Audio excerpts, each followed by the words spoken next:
Assalamualaikum warahmatullahi wabarakatuh. Hai semuanya, bagaimana kabarnya hari ini? Semoga kalian dalam keadaan yang sehat, dalam keadaan yang baik, sehingga bisa mengikuti pembelajaran kita hari ini. Di kesempatan kali ini, kita akan membahas materi yang ada pada kelas 6, tema 2 persatuan dalam perbedaan, subtema 1 rukun dalam perbedaan pada pembelajaran yang ke-6. Silahkan disimak sampai habis videonya. Nah, ini adalah kompetensi dasar dari pembelajaran hari ini. Ada PPKN dan ada bahasa Indonesia. Menjadi petugas pengibar bendera tidaklah mudah. Tugas tersebut adalah tugas tim yang terdiri dari beberapa orang dan membutuhkan kerjasama yang baik. Setiap anggota harus memahami anggota lain sehingga upacara dapat berjalan dengan hikmat. Menjadi petugas pengibar bendera sangatlah mulia. Nah, berikut terdapat teks bacaan tentang pengibaran bendera.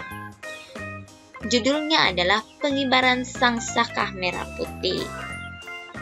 Peristiwa proklamasi kemerdekaan melibatkan banyak pihak. Salah satunya adalah mereka yang mengibarkan sang saka merah putih. Berkibarnya bendera merah putih menegaskan berdirinya negara Indonesia yang merdeka dan berdaulat. Abdul Latif Hendradiningrat adalah salah satu pengibar bendera pada 17 Agustus 1945 di Pegangsaan Timur, Jakarta. Ia adalah lulusan Sekolah Tinggi Hukum. Saat menjadi mahasiswa, ia mengajar bahasa Inggris di beberapa sekolah menengah swasta, seperti yang dikelola oleh Muhammadiyah dan perguruan rakyat. Ia juga ditugaskan New York untuk memimpin rombongan tari. Nah, ini adalah Abdul Latif Hendradiningrat, salah satu yang bertugas mengibarkan bendera pada 17 Agustus 1945 di Pegangsaan Timur, Jakarta. Abdul Latif Hendradiningrat pernah menjadi pasukan pembela tanah air atau disingkat PETA dan ikut dalam berbagai pertempuran. Ia pernah menjabat komandan komando kota ketika Belanda menyerbu Yogyakarta pada tahun 1948. Kemudian, ia ditunjuk sebagai atase militer Republik Indonesia untuk Filipina pada tahun 1952, lalu dipindahkan ke Washington hingga tahun 1956. Nah, setelah membaca teks tadi, kita akan membuat beberapa pertanyaan dalam bentuk peta pikiran. Nah, bentuk peta pikirannya seperti ini. Jadi, pertanyaannya itu dimulai dari kata apa, mengapa, siapa, di mana, kapan, dan bagaimana. Sekarang, untuk kata apa bisa dibuat seperti apa peristiwa yang terjadi pada bacaan di atas. Nah, peristiwa yang terjadi pada bacaan di atas adalah peristiwa pengibaran bendera Sang Saka Merah Putih, seperti itu. Kemudian, untuk kata mengapa pengibaran bendera sangat penting pada suatu negara? Ya, karena dengan pengibaran bendera menegaskan bahwa berdirinya negara Indonesia yang merdeka dan berdaulat.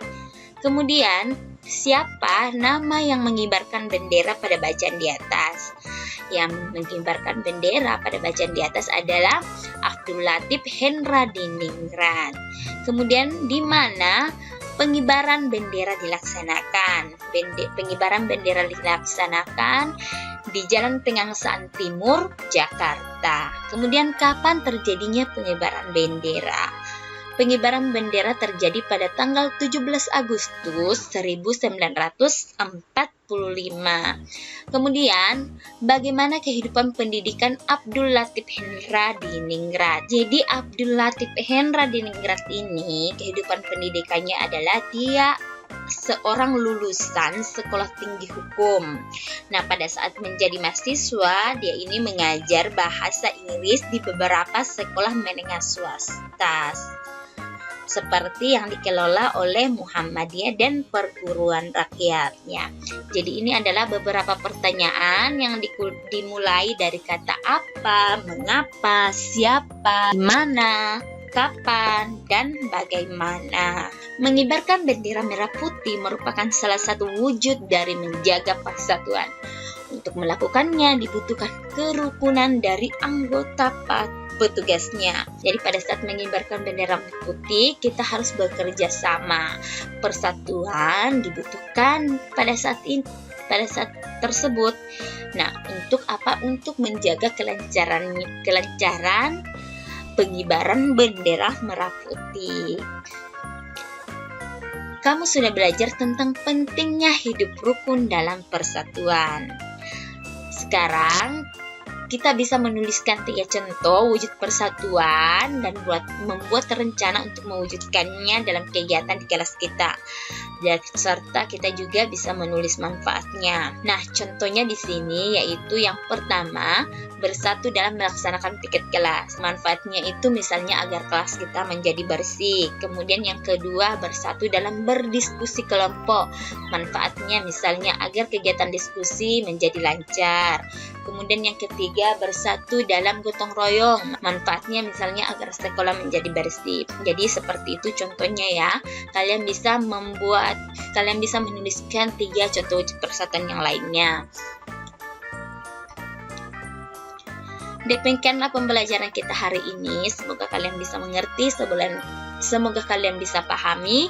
Sampai ketemu pada video-video pembelajaran kita berikutnya. Assalamualaikum warahmatullahi wabarakatuh.